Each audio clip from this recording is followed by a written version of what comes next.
What's going on, YouTube modeling community? Pappy here at West Georgia Rides and Customs. Welcome back to the channel. Welcome back to another episode of the Revell 1/12 scale 69 Camaro Pro Street. Man, this thing is it's really starting to take shape. And as you can tell, the last episode, we got the back half from MCV Products glued in here. Showed y'all what all we did leading up to this. Now we're at the portion where everything is glued in, everything structurally is really nice and sturdy, but we've got some places where we're going to have to trim up and just kind of get this thing to fit right down into the opening of the body. And one way that I wanted to kind of show y'all how I do this is you pretty much, these are just standard back halves that are printed out that will fit just about anything. I'd say about 99% of it, it'll fit everything as long as it's 1/12 scale. With that being said, and we talked about earlier in the last episode, was retaining the old back half that we sawed off from the original part of the frame. That way you can take some key measurements. And I'm going to show y'all how I do this.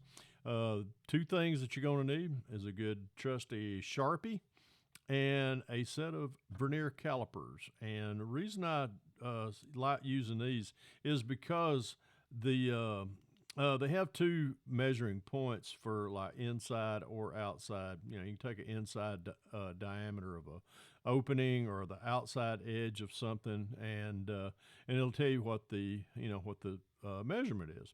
Well, this is what we do, or how I like using these. We always close them up, make sure that they're zeroed in to 0, 0, 0.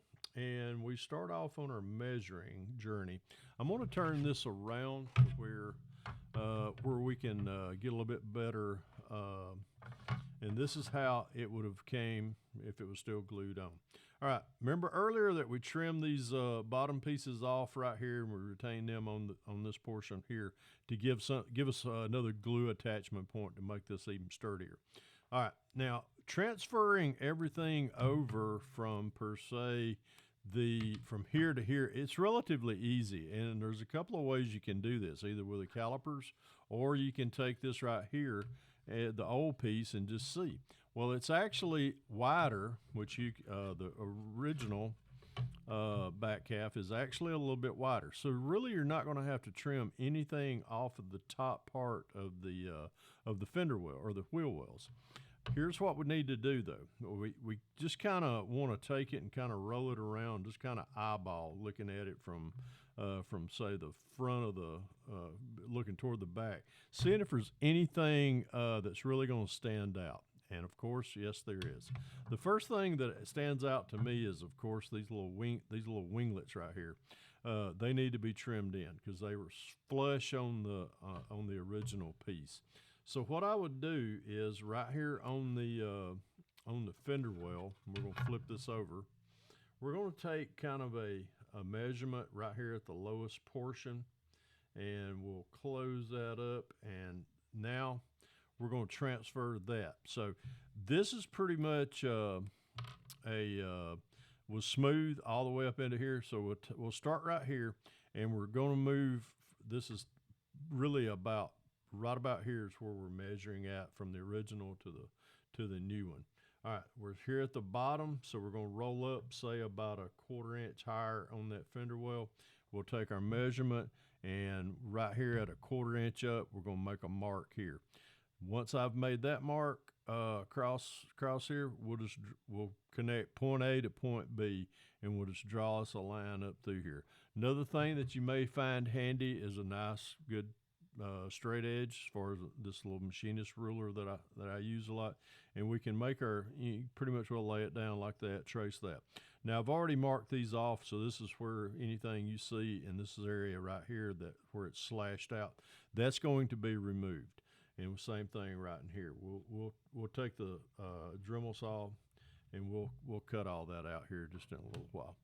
All right, now taking just some other measurements that you might want to take a look at would be at about 1/2 inch taller. So see right there, you can already tell that nothing's going to have to be trimmed until you really get back here toward the back end. Now I'm going to flip this around so I can see it and so y'all can see it.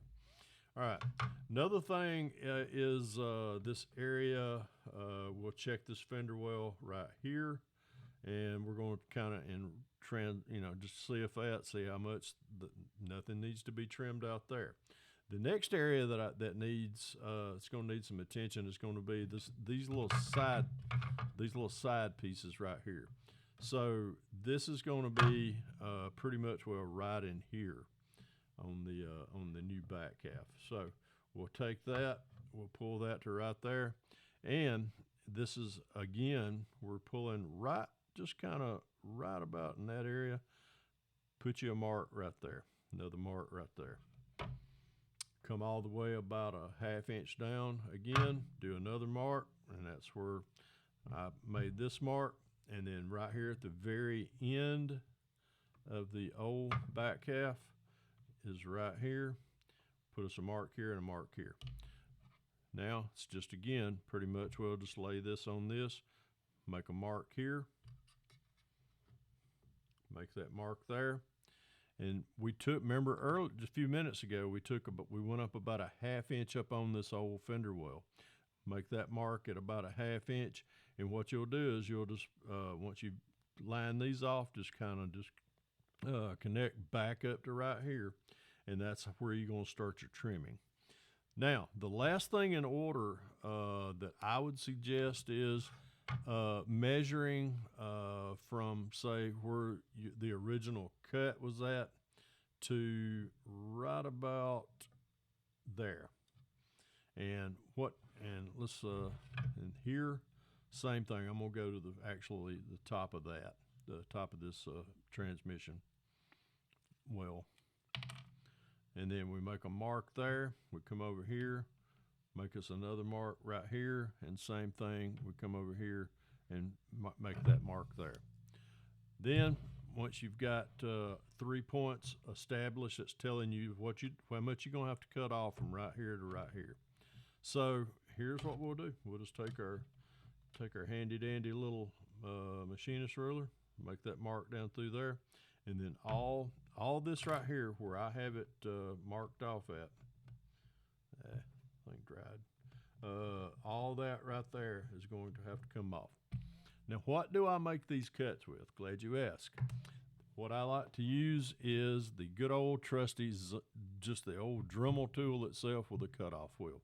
We'll fire this thing up. We'll go out to the garage and we will cut all that off. We'll make a cut actually down across here and then up into here. We'll turn this sideways, and then we'll come down through here like that, cutting that off. Same thing up through here.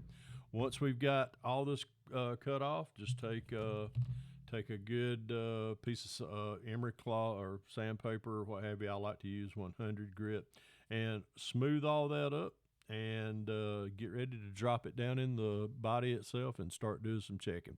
Bear in mind that you may eventually you'll get it dropped down in there, and there may be some places that once you drop it down into the body, you may see some stuff back in here that might need to, you may have to make some adjustments and things like that.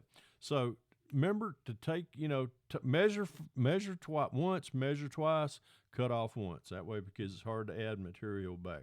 But when you start seeing little areas that it's not fitting right down in there the way you want it, just kind of make a mark right there. Take your Dremel, do some cutting and sanding, and just keep doing that until you get it to where this back half will fit right back down in there very nicely. Anyhow, hope this helps kind of debunk some of the mystery of doing these back halves on both the 1/12 scale as well as the 1/24 scale Pro Street cars that you may buy back half from MCV products, and but then again, have fun with this. This is just really something that you just gotta take care not to don't mess it up. If you do, well, it can be repaired. But that's how I like to measure and cut. If you got any questions or anything on how I do this and the measuring or anything, feel free, drop me a line down below, and I'll try to answer it as quickly as possible. Hope this finds everyone well. Hope everybody has a great rest of your work week. And as I always say, if you can dream it, build it. God bless y'all. Pappy out of here.